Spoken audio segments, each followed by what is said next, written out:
2절에 그렇게 되어 있네요.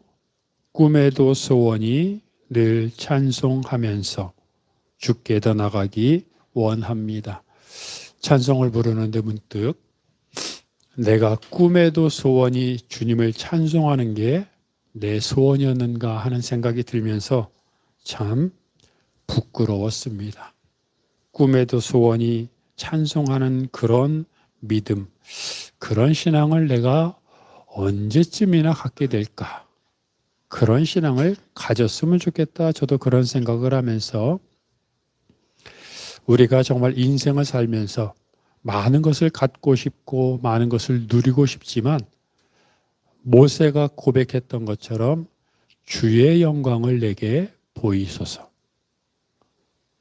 모세의 유일한 소원은 하나님의 영광을 보는 것이었습니다. 그래서 하나님은 모세를 향하여 마지막 신명기 34장에 뭐라 그랬습니까? 하나님을 대면하여 알던 사람, 하나님과 얼굴과 얼굴을 맞이하여 말하던 사람이다라고 말하고 있습니다. 어떤 집사님과 통화했는데 그분이 그렇게 이야기를 하더라고요. 참 힘들고 어려운 순간들이 계속되고 있는데 근데 언제부터인가 아침과 저녁에 하나님 앞에 기도하는데 그렇게 하나님의 은혜가 쏟아지더랍니다. 현실은 해결되지 않았습니다. 그런데 아침에 하나님께 기도하고 그 시간이 너무 행복해서 막 눈물이 나고 또 저녁에 하루를 마감하면서 하나님 앞에 기도하는데 그 시간이 너무 행복했답니다. 그래서 그 은혜, 그 기쁨이 사라질까 봐 걱정될 정도로 그런 은혜를 누리니까 현실이 걱정되지 않고 늘 그래서 하나님 앞에 더 기도하고 그런 시간들을 보냈는데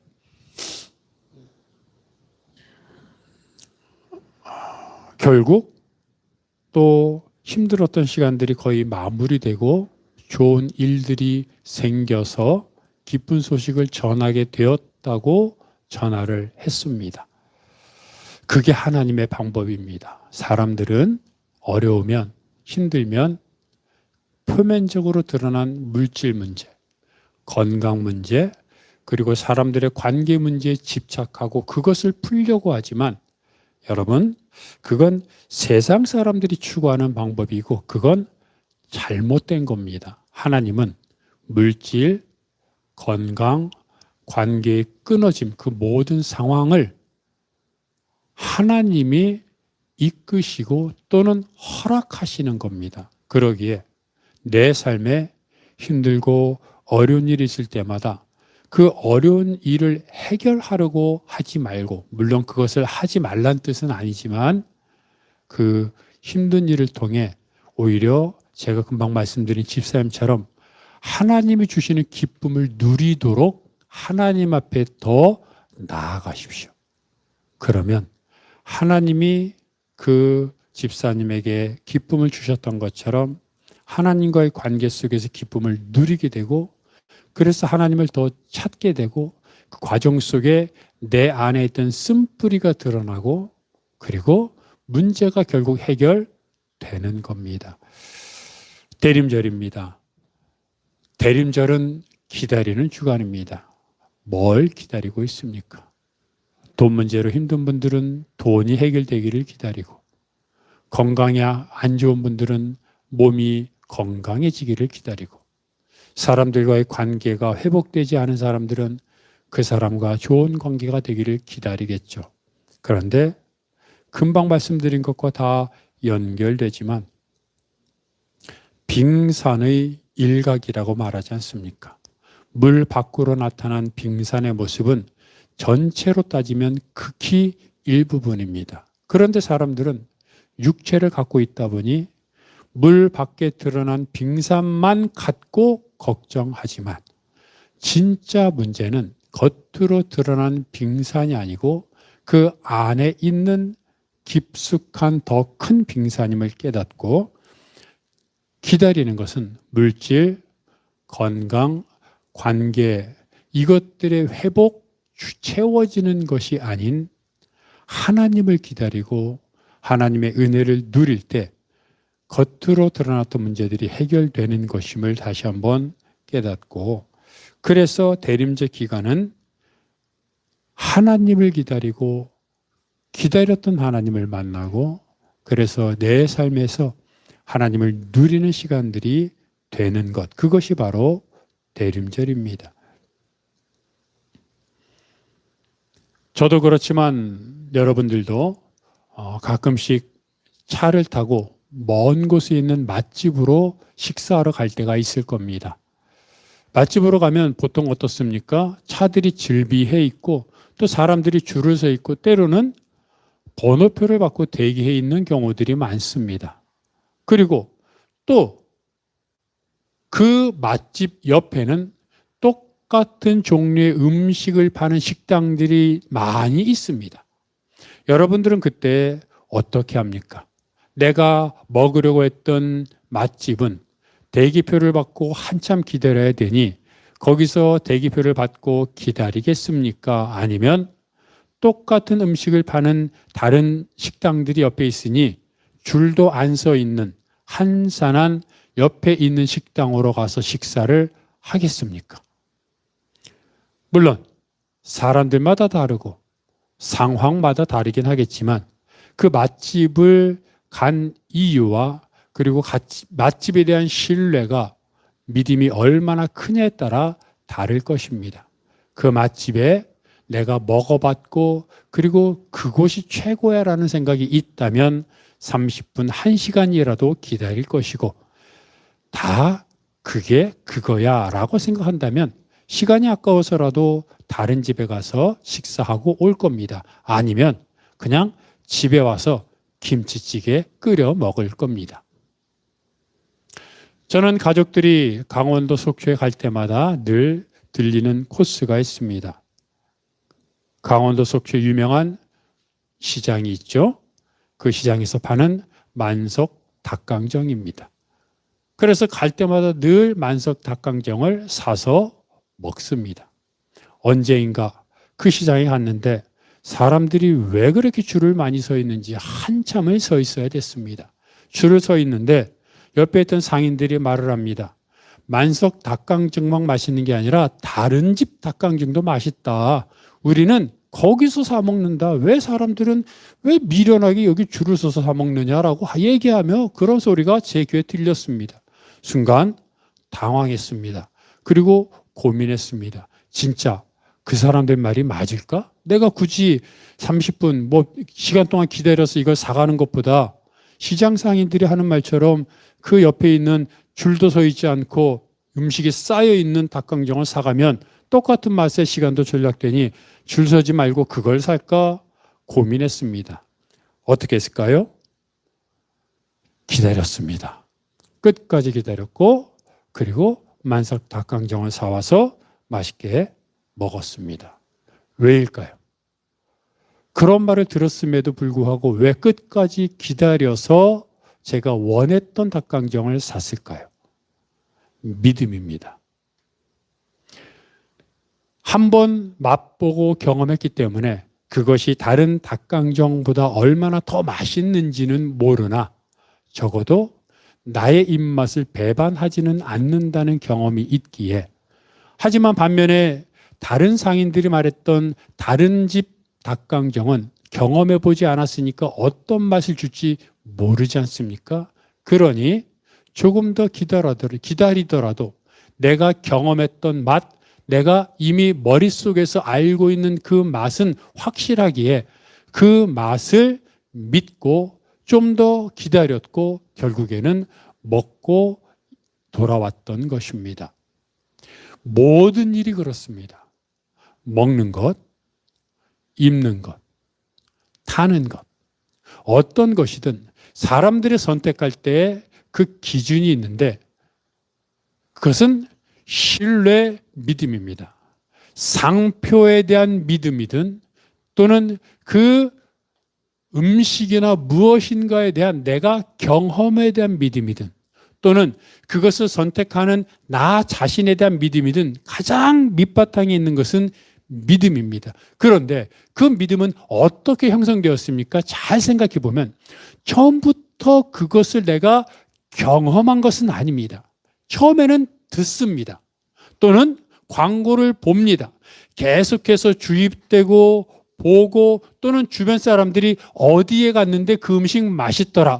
내가 뭘 써봤는데 그것이 나에게 착용감도 좋고 오래 가고 남들이 볼 때 멋있다고 하더라. 이런 이야기를 반복적으로 들음으로 인해 처음에는 의심하고 의구심을 갖고 반신반의했던 것들이 들으면 들을수록 정말 그런가 보다라고 생각이 들고, 그러다 한 번 기회가 됐을 때 또는 그곳에 근처에 갔을 때 한 번 내가 찾아갔을 때 맛보거나 사거나 구매하고 그것이 내가 들었던 경험, 들었던 이야기들과 다르지 않으면 그것이 나의 경험이 되고 나의 신뢰가 되고 믿음이 되는 것입니다. 그 믿음은 결국 행동으로 옮겨집니다. 여러분, 그게 믿음의 과정입니다. 잘 보십시오. 처음엔 듣습니다. 주변 사람들로부터 듣습니다. 처음엔 광고를 봅니다. 그리고 우연이다 싶게 한번 내가 경험해 보고 그 경험이 나를 배반하지 않았을 때 나는 그것을 믿고 신뢰하며 그 다음부터는 쭉 이용하는 겁니다. 그게 믿음, 신뢰, 확신입니다. 오늘 본문의 이야기는 한 중풍병자를 들것에 메워 가지고 온 네 사람들에 대한 이야기입니다. 이 사람들이 중풍병자를 들것에 메고 왔는데 사람들이 얼마나 많이 모여있던지 안으로 들어갈 수가 없었습니다. 그도 그럴 것이 누가복음을 보면 예수님이 길을 가는데 수만 명이 모여 서로 발필지경이었더라고 말할 정도니 얼마나 많은 사람이 예수님 주위에 있었겠습니까? 더군다나 그때는 예수님이 집 안에 있었으니 집을 둘러싼 최소한 수천 명, 조금 많으면 수만 명이라고 생각해 보면 아예 근접할 수가 없겠죠. 그러니 예수님을 만나려고 중풍병자를 메고 왔던 사람들은 순간 당황했을 것이고 그리고 고민했을 것입니다. 어떻게 해야 하지? 사람들이 좀 적당해야 우리 중풍병자가 왔으니 좀 고침받게 도와주십시오 하고 양해를 구할 텐데 수십 명, 수백 명이면 그나마 어떻게 해볼 텐데 우리는 잘 알지 못하지만 최소한 수천 명 또는 수만 명이 모였다고 생각해 보십시오. 그러니 그 많은 사람들을 어떻게 해치고 들어갈 수 있겠습니까? 그들은 순간 판단해야 했습니다. 끝까지 예수님에게 가기 위해 이 불편하고 힘든 상황을 헤쳐나갈 것인가, 아니면 사람들이 없을 때 옥에 다시 돌아갈 것인가 선택해야 했습니다. 그리고 그들은 결국 예수님에게 끝까지 가기로 결정했습니다. 무엇 때문입니까? 왜 그 힘들고 거친 길을 가기로 결정했습니까? 믿음입니다. 예수님을 만나기만 하면, 예수님이 그 사람을 보기만 하면, 예수님의 말씀 한마디만 떨어지면 나을 것이라고 하는 확신, 믿음이 그들을 어려움과 고난에도 불구하고 끝까지 가게 만들었던 것입니다. 예수님이 여리고를 지나가실 때 수많은 사람이, 아까 그랬잖아요. 수만 명이 따라다녔다고요. 근데 이 이야기, 예수님이 지나가는 소리를 들은 한 맹인이 예수님이 지나간다는 소리를 듣자 사람들이 있는지 신경 쓰지 않고 외칩니다. 다윗의 자손 예수여, 나를 불쌍히 여기소서. 그랬더니 당연히 옆에 있는 사람들이 조용히 해 하고 화를 내며 때릴 듯이 달려듭니다. 그렇죠. 시끄럽잖아요.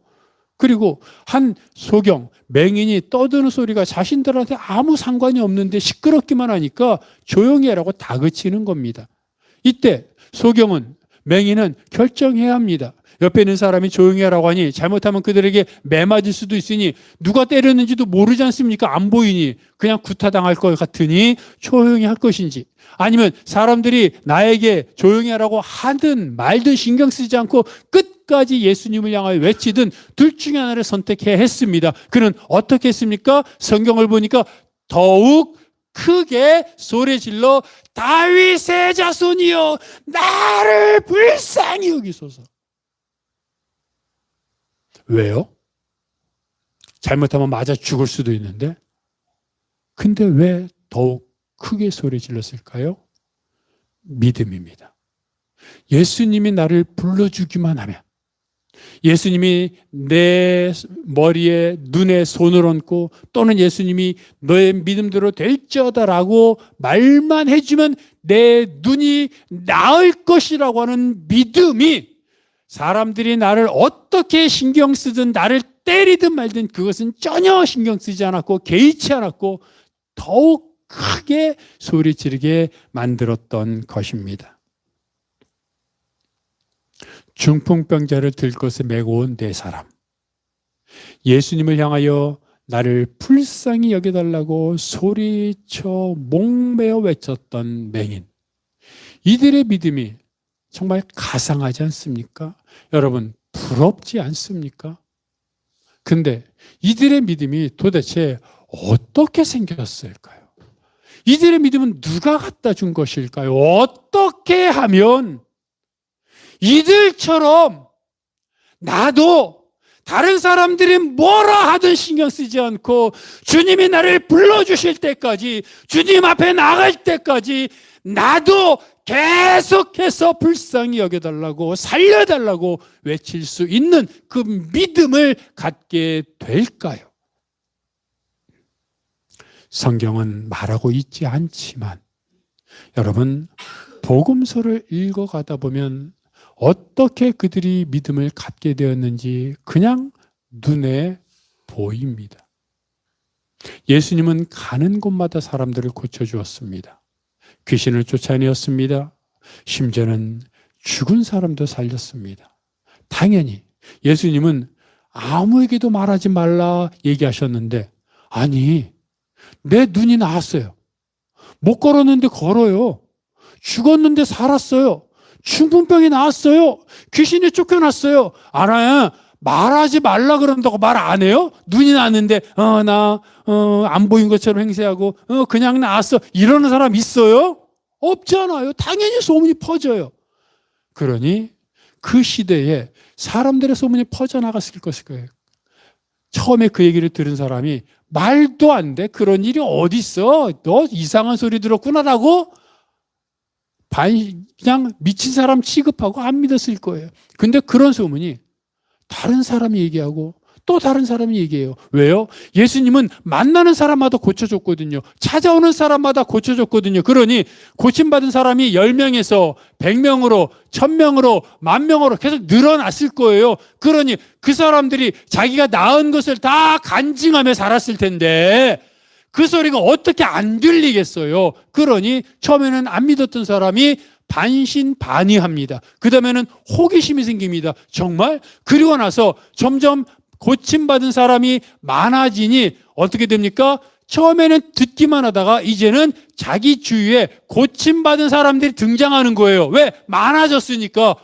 저 사람도 고침받았네? 근데 그 사람이 하는 말을 들어보니 가짜가 아니에요. 진짜로 생각해 보세요. 못 걸었던 사람이 걸어요. 나 고침받았어. 이러겠습니까? 그의 삶이 바뀌었잖아요. 어저께까지 눈이 안 보여가지고 거린으로 동냥하면서 살았던 사람이 지금은 눈이 나와서 일을 하러 다니고 사람들 앞에 간증하고 예수가 고쳐줘서 말하는데 그 사람이 봤는데 그 사람이 어떻게 안 믿겠어요? 그러니 사람들이 그것을 보면서 와, 진짜구나. 나도 이렇게 됐으면 좋겠다.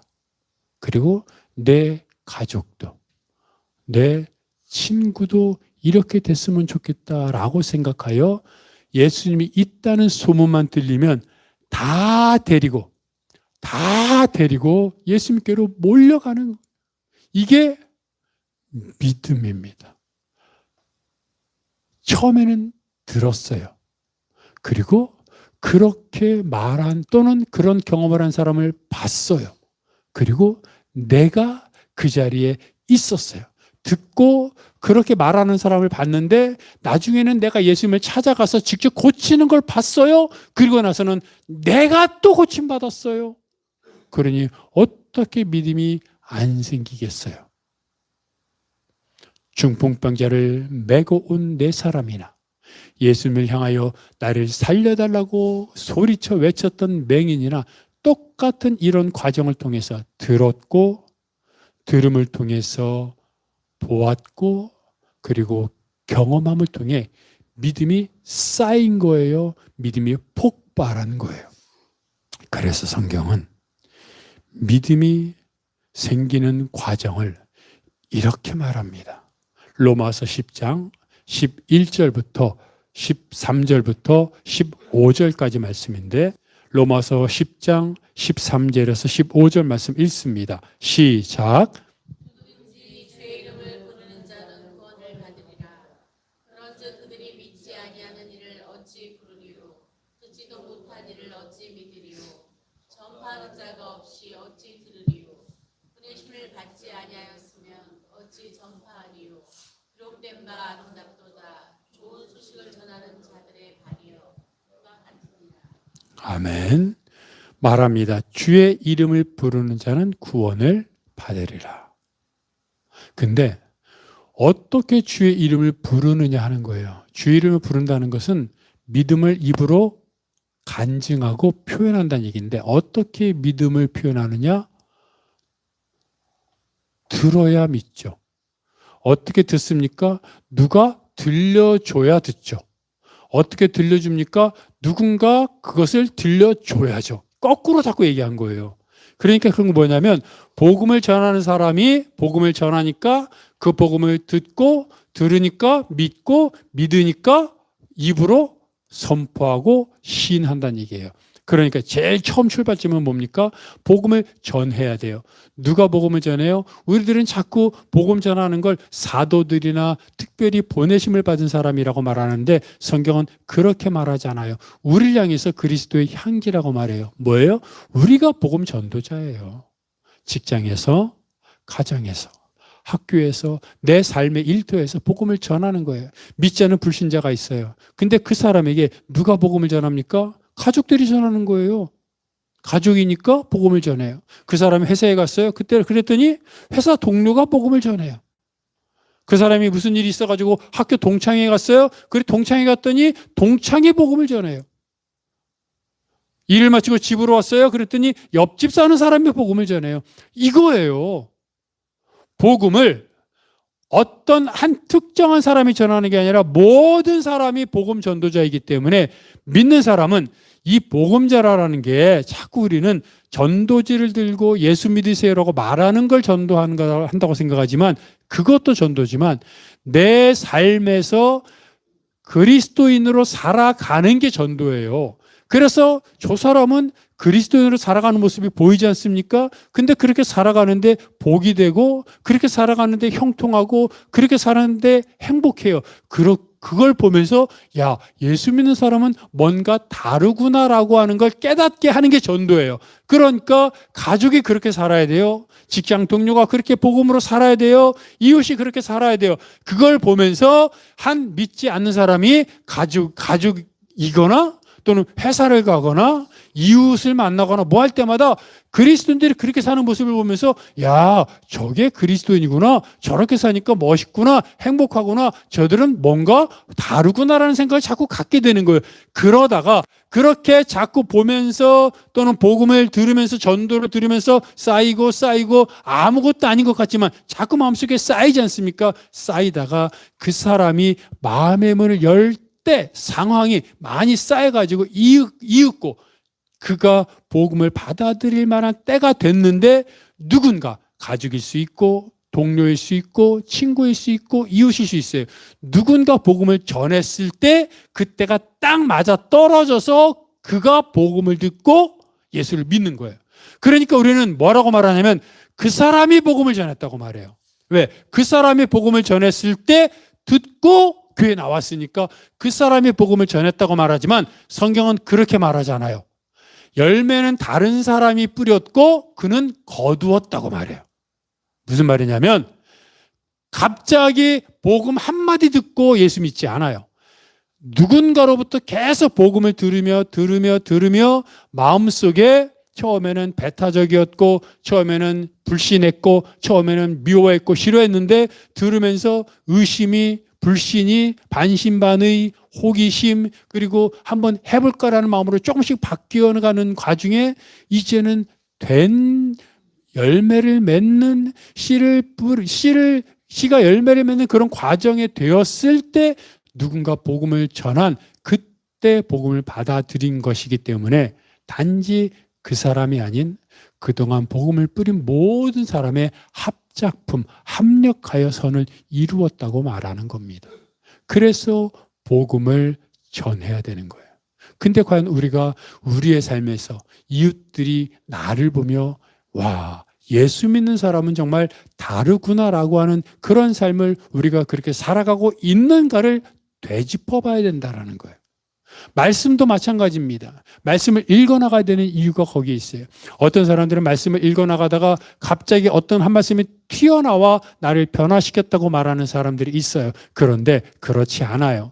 그것은 계속해서 말씀을 읽어나가는 중에 마치 콩나물을 물이 지나가면서 자라게 하지만 모르는 것처럼 우리가 말씀을 읽어나갔는데 어떨 때는 힘들고 어떨 때는 졸리고 어떨 때는 무의미한 것 같고 아무런 변화가 없는 것 같은데도 말씀을 읽어야 된다고 생각하니 읽으라고 하니 그래서 계속해서 읽어나가요. 근데 그게 무의미한 게 아니에요. 단지 육체로는 못 깨닫고 있지만 영적으로는 말씀이 나를 성숙시키고 있는 거예요. 근데 그걸 내가 못 느끼고 있을 뿐이에요. 그러다가 말씀을 읽고 쌓여 내 마음속에 말씀의 토대가 쌓였고 그러다가 다들 그러잖아요. 전에 읽었던 말씀인데 전에도 봤던 말씀인데 그날따라 그 말씀이 튀어나왔다고 말하잖아요. 그건 그동안 말씀이 쌓여서 내 마음의 밭이 잡초가 제거되고 돌멩이가 제거되고 그리고 옥토가 되고 개간되어서 이제 그 말씀을 읽었을 때 이전에 길가와 같고 돌밭과 같았던 땅이었던 상태에서 읽었을 때는 은혜가 되지 않았지만 내 말씀이 옥토가 되고 내 말씀이 개간되고 내 말씀이 기경되었던 상태에서 말씀을 읽으니 그 말씀이 은혜가 되어 나를 탁 친 거예요. 그러니 뭡니까? 그 말씀만 은혜가 된 게 아니라 그동안 읽었던 말씀이 나를 변화시킨 거예요. 이게 믿음입니다. 결국 뭡니까? 중풍병자를 메고 왔던 네 사람 그리고 나를 불쌍히 여겨달라고 외쳤던 맹인 그들의 마음속에 계속 믿음이 쌓였다가 예수님을 봤을 때 결정적으로 그들이 변화된 것을 우리가 알 수 있어요. 우리도 지금 그렇게 믿음이 성숙되어 가고 있는 과정이에요. 산골짜기에서 온 편지라고 하는 그런 책을 쓴 대천덕 신부가 있습니다. 지금은 하늘나라에 있죠. 이 성공회 신부입니다. 이 대천덕 신부는 유명한 토레이 박사의 손자인데 이 대천덕 신부는 강원도에서 유명한 공동체 생활을 하며 많은 사람들에게 유익을 끼쳤죠. 근데 이분은 하나님이 계신 것을 확실히 믿기까지 2년 반이 걸렸다고 말합니다. 어머니 외가 쪽으로는 6대째 목사 집안이에요. 그래서 본인이 목사가 되면 7대째 목사고 아버지 쪽으로는 3대째 선교사가 되는 거. 그러니 목사 가정이에요, 그냥. 그래서 예수를 믿었는데 이렇게 말합니다. 그냥 아버지 어머님이 믿어서 믿었어요. 교회 다녔는데 부모님이 교회 다녔어요 라고 스스로 말합니다. 그러다가 어떤 생각이 있었냐면 당연히 목사 가정에서 자랐으니 나는 커서 목사가 될 거라고 생각을 했는데 하나님이 계신 걸 확신하지 못하는데 목사가 되면 본인도 그렇고 다른 사람들에게도 그 재앙 아닙니까? 그래서 목사님 하나님이 계신 걸 하나님 계신 것이 확인되지 않으면 나는 그냥 목사가 안 되고 일반 이 세상에서 내가 하고 싶은 거 하면서 행복하게 살 거야라고 생각합니다. 그러면 어떻게 됩니까? 하나님이 계신 것을 확인해야 되잖아요. 근데 하나님이 계신 걸 확인하기 싫었어요. 왜? 혹시라도 계신 게 확인되면 목사가 돼야 되니까 확인하기 싫었어요. 확인 안 했어요. 그냥 하고 싶은 대로 살고 싶어서. 그러다가 하나님 말씀을 읽어 나갔습니다. 그렇다고 많이 읽는 게 아니라 하루에 한 장이나 또는 2, 3일에 한 장, 그렇게 조금씩밖에 안 읽었습니다. 젊은 시절에, 대학교 시절에. 근데 읽다가 요한복음 14장 12절 말씀을 보게 되었습니다. 요한복음 14장 12절 말씀은 뭐라고 되냐면 내가 진실로 진실로 너에게 이르노니 나를 믿는 자는 내가 하는 일을 그도 할 것이요 또한 이것보다 더 큰 것도 하리니 이는 내가 아버지께로 가매니라. 예수 믿는 사람은 예수님을 믿는 사람은 예수님이 하는 일도 할 것이고 예수님보다 더 큰 일도 한다는 요한복음 14장 12절 말씀이에요. 그런데 이 대천덕 청년은 무슨 생각을 했냐면 근데 예수님처럼 이적을 행하는 사람을 본 적이 없어요. 할아버지도 토라의 유명한 박사도 귀신을 쫓아내거나 병자를 고친 적이 있는데 몇 명밖에 없었어요. 아버지도 병을 고친 적이 있는데 몇 명밖에 없었어요. 또 일반 교회에서 가면 무슨 물로 포도주를 만들거나 무슨 오병이의 이적을 일으킨 적을 본 적이 없어요. 그러니까 의심이 드는 거예요. 아니 예수를 믿으면 예수님이 하신 일을 한다며 그리고 그것보다 더 큰 일을 한다며 근데 그렇게 한 사람을 본 적이 없어요. 그러니 이 말은 거짓말일 수도 있다. 문제는 이 말이 거짓말이라면 성경 전체가 거짓말일 수도 있다는 생각이 든 거예요. 잘 됐다 싶었어요. 그러면 하나님이 안 계실 수도 있겠다라는 생각을 한 거예요. 그래서 하나님께 기도합니다. 하나님, 계시다면 나에게 확신시켜 주십시오. 하나님이 계시다면 나에게 확신을 시켜 주십시오라고 기도합니다. 그리고 기도하고 나서 하나님 앞에 내가 요구한 거잖아요. 확신시켜 달라고. 그러니까 나도 뭔가 해야 될 것 같아서 뭐라고 기도하냐면 하나님 그러면 나한테 확신시켜 주시고 그것을 위해서 나도 하루에 한 장씩 읽겠습니다. 성경을. 그리고 교회도 나가겠습니다. 라고 결심을 했어요. 그래서 하루에 한 장씩 성경을 읽습니다. 나는 무슨 하루에 100장씩 읽는 줄 알았어요. 그랬더니 하루에 한 장씩 읽겠다고 하나님 앞에 서원을 했어요. 그렇게 해서 말씀을 읽고 하나님께서 확신을 주기로 해서 기도했는데 어느 날 말씀을 읽는데 하나님의 뜻을 아는 방법이 뭘까라고 하는 성경 말씀을 읽게 됐어요. 하나님의 뜻을 알 수 있는 방법.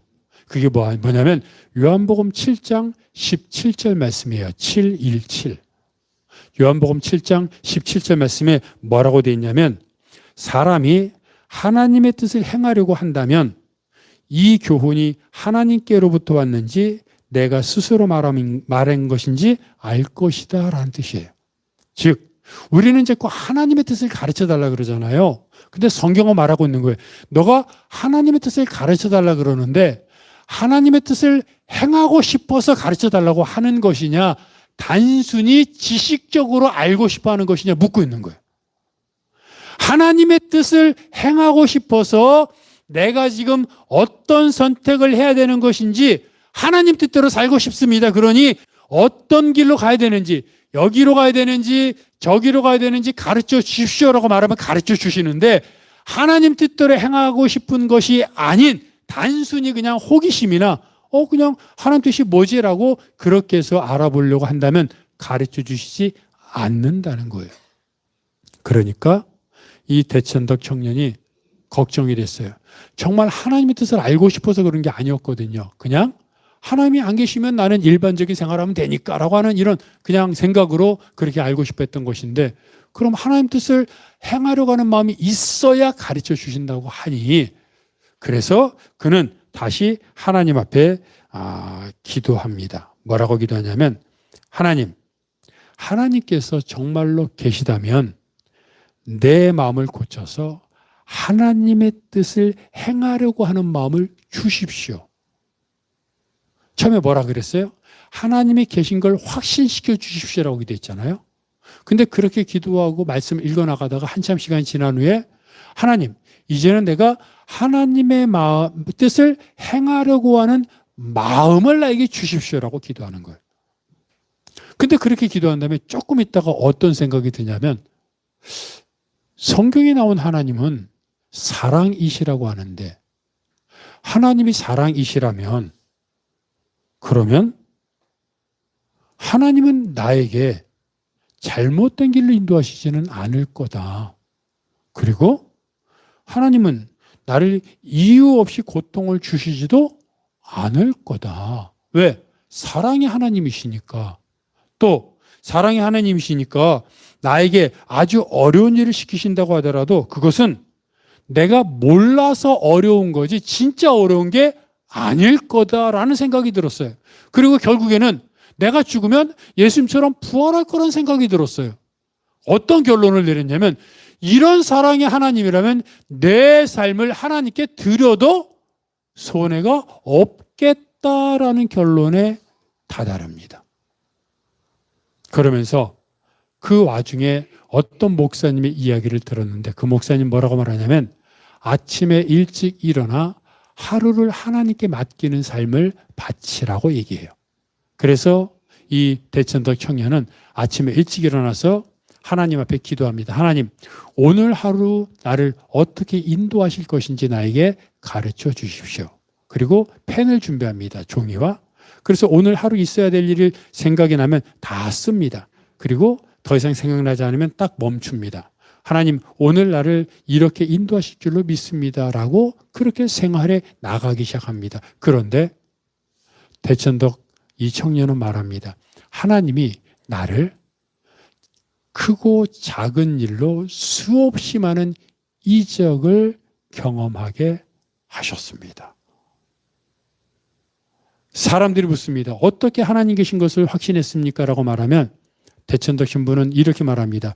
특별하게 말할 수 있는 게 없습니다. 그런데 내 삶에서 하나님은 크고 작은 일로 수없이 많은 이적들을 보여주셔서 내가 의심할 수가 없었습니다. 그리고 그 이후에 대천덕 신부는 신학교 들어갔고 하늘나라에 올라가는 그 순간까지 하나님께 영광 돌리는 사역을 수없이 많은 사역을 해 나갔습니다. 여러분, 하나님이 하셨어요. 대천덕 신부의 모습을 보면 과정이 있습니다. 처음에는 교회 다녔는데 안 믿었어요. 부모님이 목사니까 그냥 다녔어요. 부모님이 목사 가정이니까 그냥 다닌 거예요. 그러다가 하나님이 계신 걸 확신해야 목사가 되든 아니면 확신이 안 들면 그냥 일반 세상으로 살아가든 그런 과정이 있으니까 하나님께 확신을 달라고 기도했어요. 그러면서 하루에 성경 한 장씩 읽었죠? 그리고 조금 지나서는 하나님, 이제는 하나님의 뜻을 행하려고 하는 마음을 주십시오라고 기도했어요. 발전됐죠?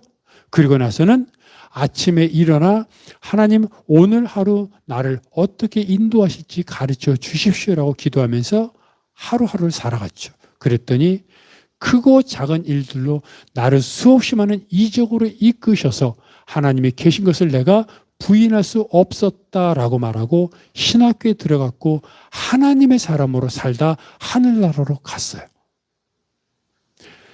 중풍병자를 메고 온 네 사람, 나를 불쌍히 여겨달라고 외쳤던 맹인, 그리고 하나님이 계신 것을 확신하지 못했지만 과정을 통해서 결국 하나님이 계신 것을 확인했고 하나님의 사람으로 살았던 대천덕 신부. 무엇을 말하고 있습니까? 이게 믿음이라는 거예요.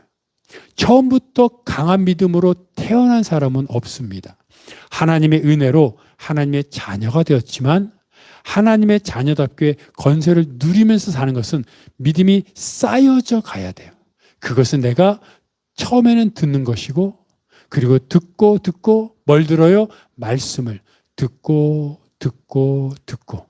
무의미한 것 같습니다. 아무런 변화도 없습니다. 그러나 그렇게 묵묵하게 하루하루 지나갈 때 어느 날 하나님의 말씀이 툭 튀어와 나를 치고 터치하고 그리고 나는 하나님의 은혜로 사는 하나님의 사람이 되어 가는 겁니다. 대림절입니다. 대림절이라고 갑자기 모든 일이 바뀌지 않습니다. 여전히 내 앞에는 어렵고 힘든 일이 있고 물질 문제, 건강 문제, 관계 문제 다 쌓여 있습니다. 그러나 오늘 본문의 사람들이 대천덕 신부가 하나님이 계심을 알고 하나님 앞에 나아가기 위해 계속해서 몸부림쳤던 것처럼 우리가 하나님 앞에 몸부림칠 때 하나님은 우리를 회복시키시고 경험케 하시고 하나님의 사람으로 빚어 가실 것을 믿고 오늘도 다시 한번 묵묵하게 하나님 앞에서 말씀을 읽고 묵상함으로 내 안에 믿음이 쌓여 하나님과 더불어 이 땅을 누리는 믿음으로 살겠다고 다시 한번 다짐하고 결단하고 실제로 그렇게 사는 여러분이 되시기를 바랍니다. 이 시간 말씀을 기억하면서 일어나셔서 내가 믿음으로 나의 십자가 보혈을 전하는 자로 살겠다고 결단하며 찬양하겠습니다.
살아도 주를 위해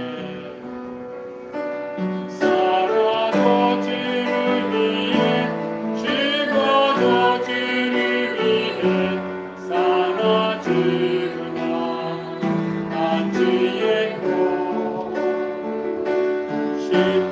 십자가의 능력 십자가의 소원 내 안에 주가 사시는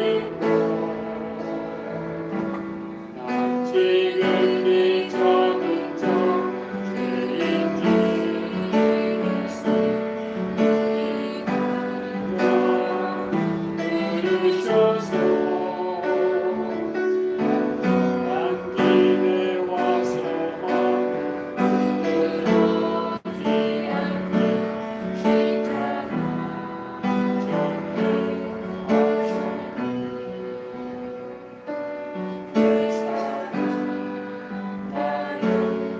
내 사랑 나의 십자가 내 사랑 나의 다시 한번 내 사랑 나의 십자가 내 사랑 나의 십자가 바울은 그의 몸에 예수의 흔적을 가졌다고 말합니다. 바울은 세상을 향하여 십자가에 못 박고 자신도 십자가에 못 박힌 삶을 산다고 말합니다. 하나님의 은혜를 경험한 사람은 세상과 겸하여 살 수 없습니다. 그런 믿음, 그런 은혜를 경험하기 위해 오늘도 우리는 말씀 앞에 나아갑니다. 주여, 나를 도우사 이 대림제 기간에 하나님을 갈망하며 하나님을 기다리며 말씀 앞에 나아가게 하시고 말씀이 나를 변화시켜 하나님의 살아가는 사람으로 살아가는 은혜가 충만하게 도와 주옵소서. 함께 통성으로 기도하겠습니다. 하나님 아버지, 오늘도 하나님 앞에 나왔습니다. 하나님, 오늘도 하나님 말씀 앞에 무릎 꿇습니다. 하나님의 은혜와 하나님의 능력 앞에서 나를 돌아보며 하나님은 바라보며 살기 원하오니 주여, 오늘도 우리에게 은혜를 부어주시고 오늘도 하나님 말씀으로 말미암아 하나님을 찬양하는 성도들 되게 하여 주시옵소서.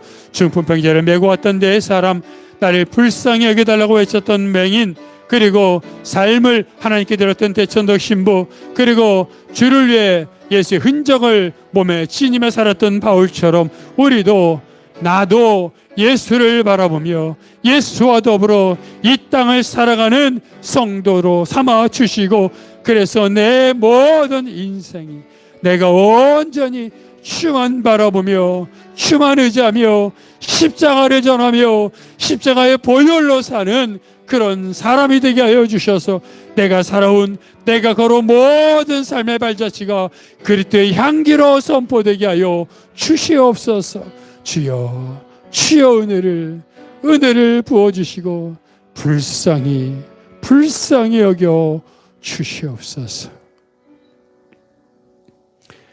하나님, 주 앞에 나왔던 수많은 사람들의 믿음은 그들이 노력해서 얻은 것이 아니라 들었고 보았고 그리고 쌓여서 경험된 것처럼 우리도 하나님 앞에 나아가 묵묵히 말씀 앞에 설 때 그 시간들이 쌓이고 쌓여 하나님을 향한 믿음이 내 안에 가득하게 하시고, 그래서 돌아봤더니 어느새 믿음의 거인이 되어 있는 영적 성숙한 삶을 사는 성도들로 세워주셔서 하나님, 세상의 문제로 고민하며 갈등하는 것이 아니라 주의 영광을 내게 보여달라고 영적 성숙함을 추구하는 성도들로 삼아 주시옵소서. 이 모든 것 예수 그리스도 이름으로 기도하오며, 이제는 우리 주 예수 그리스도의 은혜와 아버지 하나님의 사랑하심과 성령님의 교통하심이 주의 말씀대로 주님과 더불어 이 땅을 살겠다고 결단하는 모든 성도들 머리 위에, 그들의 가정과 사역과 기도 제목 위에, 이 교회, 이 민족, 온 세계 복음화 위에 영원토록 함께 하옵시기를 간절히 축원하옵나이다. 아멘.